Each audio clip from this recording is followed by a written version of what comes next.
Welcome to The Hair for Kids. Sit back and relax as we experience life with the Rebbe in 770, stories of Chassidim, and see how the Rebbe continues to find a way to connect to us and help every Yid.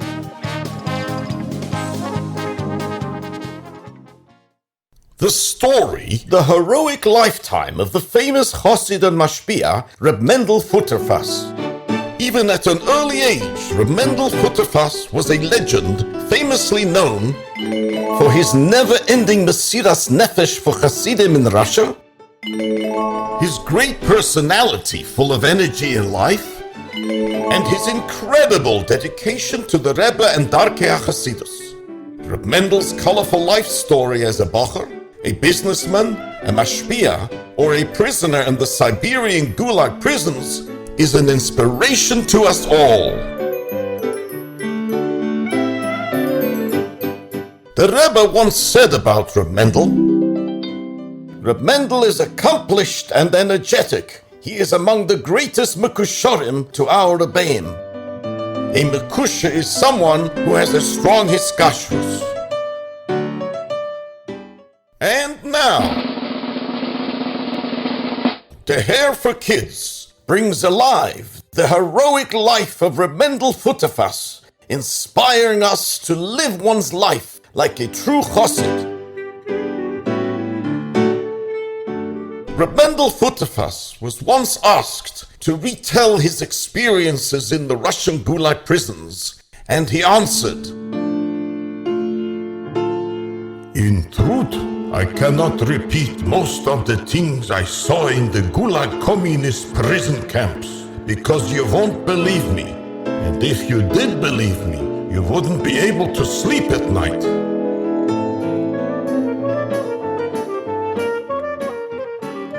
However, over the years, during the hundreds of Verbrengens in Russia, London, Kfar Chabad, Crown Heights, and across the globe, Reb Mendel shared with us his incredible lifetime stories full of lessons in Avodas Hashem.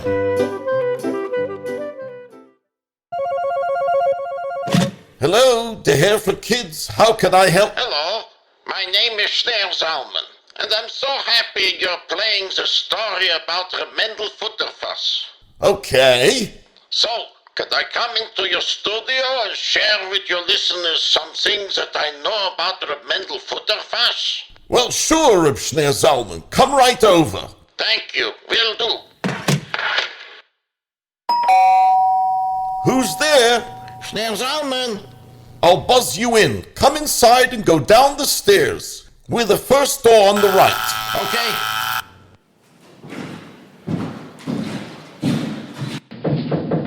Come right in. Ah, Reb Shneir Zalman, please take a seat. Thank you. Oi. So, Reb Zalman, what do you wish to share with us about Reb Mendel? Where should I begin? I guess from the beginning, Reb Mendel's early years. Okay. But first, please tell us how you know this information. Well, I personally knew Reb Mendel Futerfas as a younger man in Russia, and later as a Mashpia in Kfar Chabad. I have documented memories about his life. I also have with me recordings of conversations I had with my Nenikel Meshi. These questions about the life of Reb Mendel Futerfas, and of course, some information quoted from the Chassidische The Hair magazine. Wow, sounds very exciting, so please begin. Okay, some intro music? Of course. Nice music. So, Reb Mendel was born on Sukkot Tovreish Samar Zayin 1906 in the town of Pleshnitz near Minsk, White Russia. His father passed away in the summer before his birth, so at the bris he was named after his father.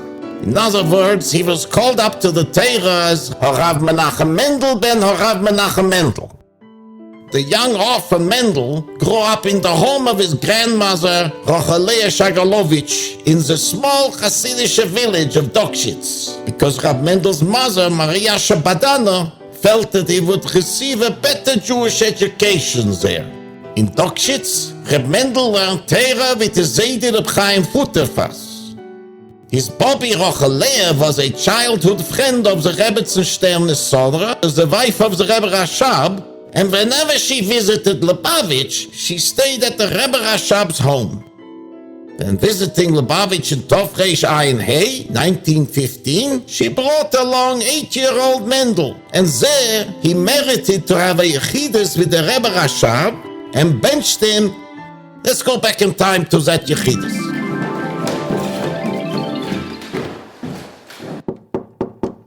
Kommt herein. Come in.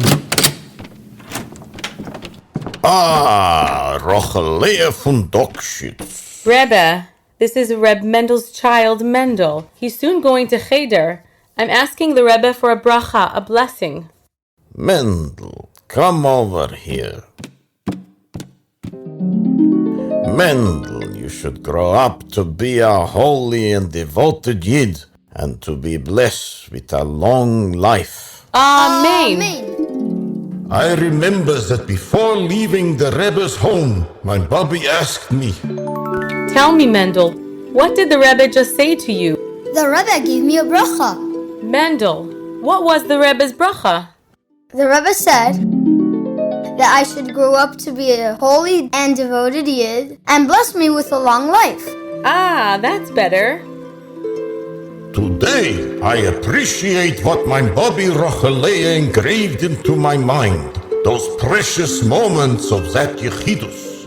It's in her merit that today, many years later, I remember it so clearly. Years later, as Reb Mendel was a prisoner in the terrible Siberian labor camps, which we'll soon discuss, he thought to himself, I firmly and truly believe that the bracha the Rebbe Rashab gave me at 8 years old is now giving me the strength to survive here in this Siberian labor camp.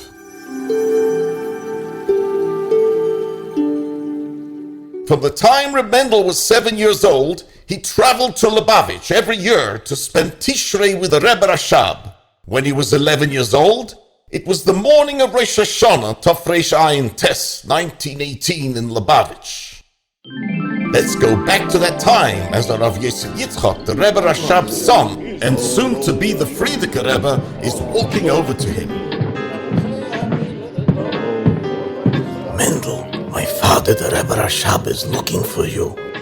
He wants you to stand next to his spot in the shul and wait for him to arrive. The Rebbe will then tell you what he wants. Oh, the Rebbe Rashab just walked in. He's signaling with his hand that I should go over to him. Yes, Rebbe.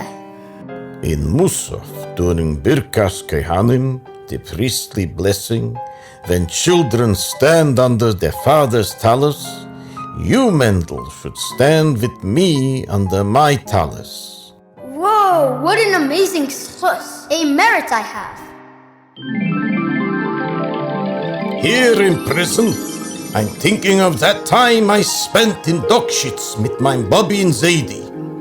I remember they had money, and I was never missing any Gashmi's material comforts while in their care. While my friends were barefoot, walking without shoes, I had shoes. However, after a few months, they wore out, and we went to buy new ones.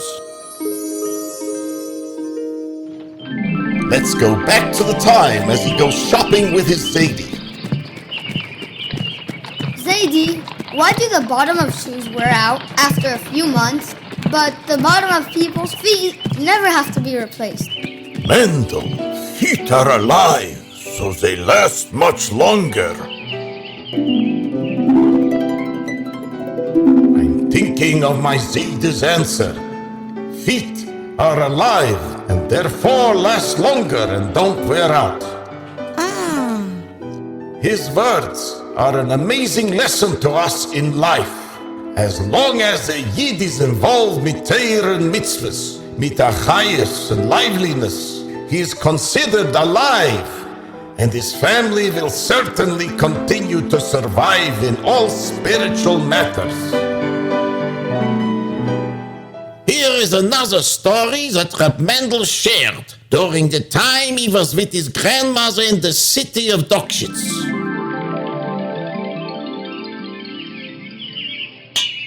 I love watching the shoemaker fixing shoes.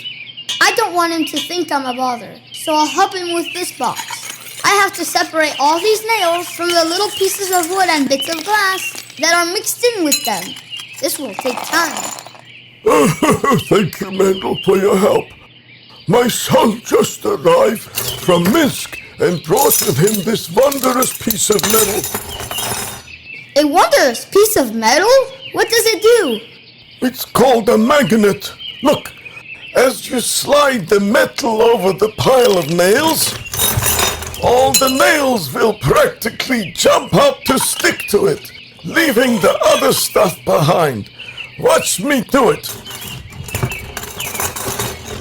Wow, I'm amazed. Because what's taking me so long to do by hand, this thing called a magnet can finish the job in seconds.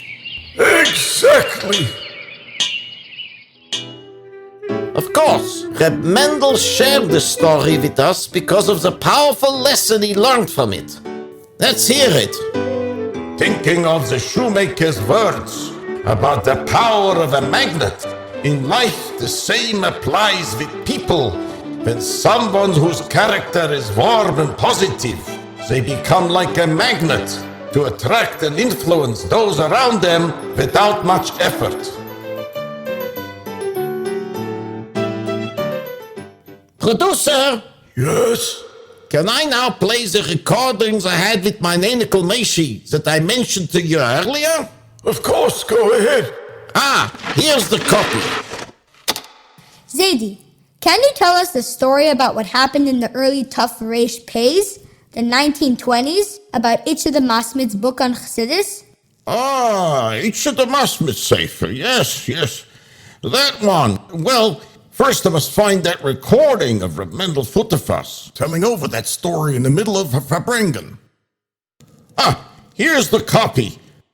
Now to rewind the cassette tape. Here we are.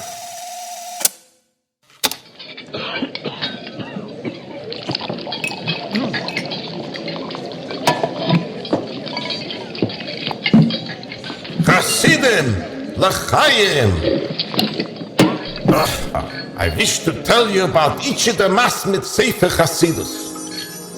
In the Tofresh Pays in 1920s, I had saved up enough money for a train ticket to Leningrad to spend Rosh Hashanah and Yom Kippur with the Frierdiker Rebbe.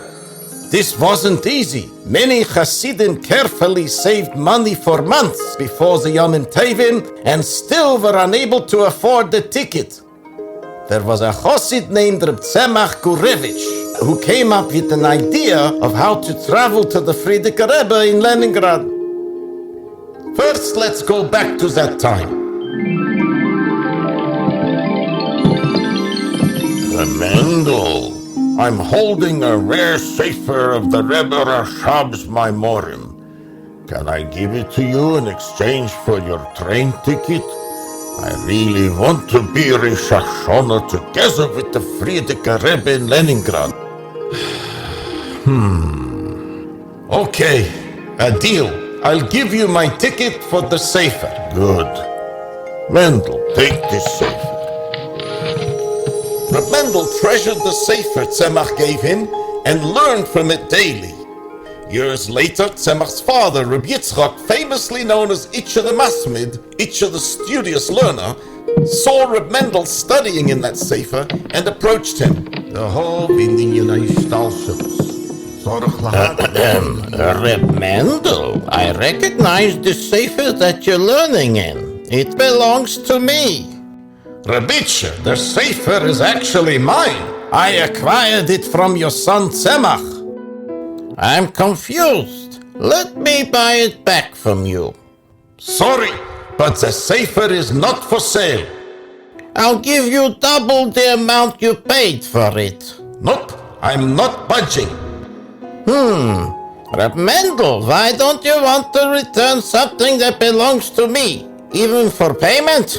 It's very simple. I paid for this Hasidic volume with something that can never be replaced. Okay, what is it? I miss being a Rosh Hashanah by the Rebbe for this Sefer. So even if you pay me 4 times the cost of the ticket, we can never make up for that missed time. So all the money in the world cannot pay for this Sefer.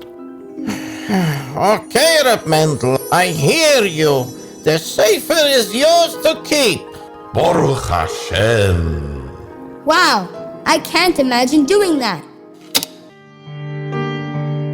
Reb Mendel visited Lubavitch yearly. The last time he saw the Rebbe Rashab was when he was 13 years old in Tishrei Tov Reish Pei, 1920, a half a year before the Rebbe Rashab's Istalkus.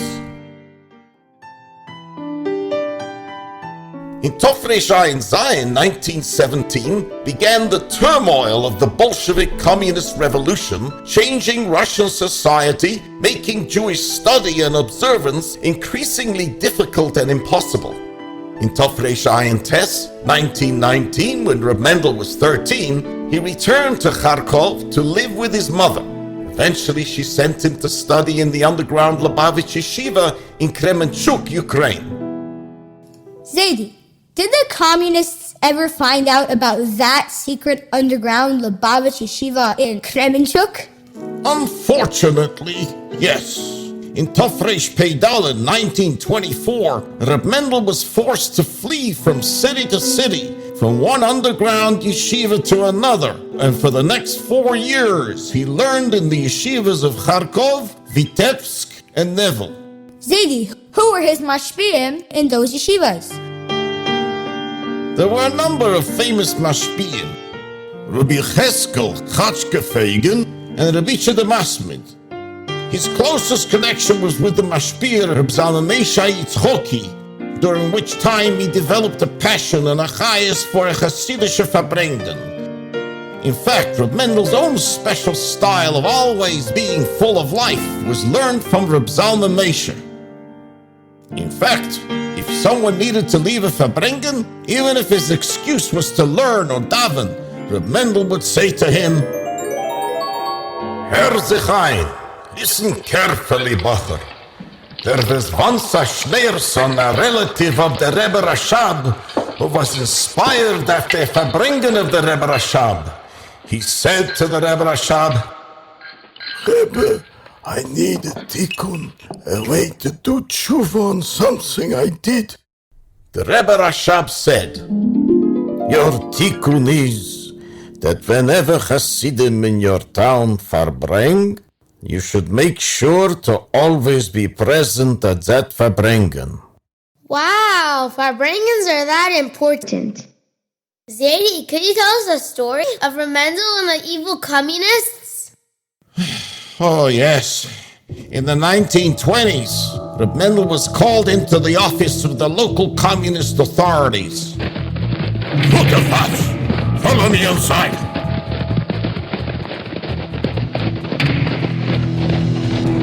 Sit down. We are professors of the Jewish studies at the local university. Wait, how could they be professors of Jewish studies when they're wearing fancy suits with fine silk ties and gold cufflinks? They must be trying to trick me. So, Futerfas, we have discovered something interesting during our research on Soviet Jewry. Yes. There are cities here in Russia with rabbis who wear white beards and study Talmud day and night. But when we shut down the synagogues, schools, and mikvahs, the Jewish life in those communities just disappeared. Oi. However, there are a group of Hasidim, some too young to grow a beard, who move into towns with no Judaism, and overnight they build a school, a mikveh, and signs of religious life begin to reappear. People are learning Torah. So Futerfas, we don't understand. How do Hasidic students have the strength to bring Judaism back to life? Huh? So what's the secret of the Hasidic movement, huh? Of course, I'm not going to answer them. They are certainly undercover communist police. Ha! I see even the communist atheists realize that Chassidim have been instilled with the tremendous energy of Chassidus. Let us appreciate what we have. Ashreinu, it can never be replaced. Of course, they were getting frustrated with the strength of the Chassidim. Oh, someone at the door? Wow, hello, Batya. Hi, Zaidi. I was listening to Reb Mendel's stories on Der Hair for Kids. Yes? I also wish to ask you questions about Reb Mendel's life. Sure. Come inside. Sit down. Batya, go ahead. Okay. Zaidi, do you have any more inspiring stories about Reb Mendel Futerfas? Of course. In Tafresh Tzaddik, 1930, in the Soviet Union, in order to find work, one needed a special work pass. If you were caught working without one, you could be thrown in prison. As a yeshiva student, it was difficult to get a pass. However, one time... Wait, let's go back in time. As Reb Mendel and a few Talmidim were walking past a shop that collects and separates scrap metal.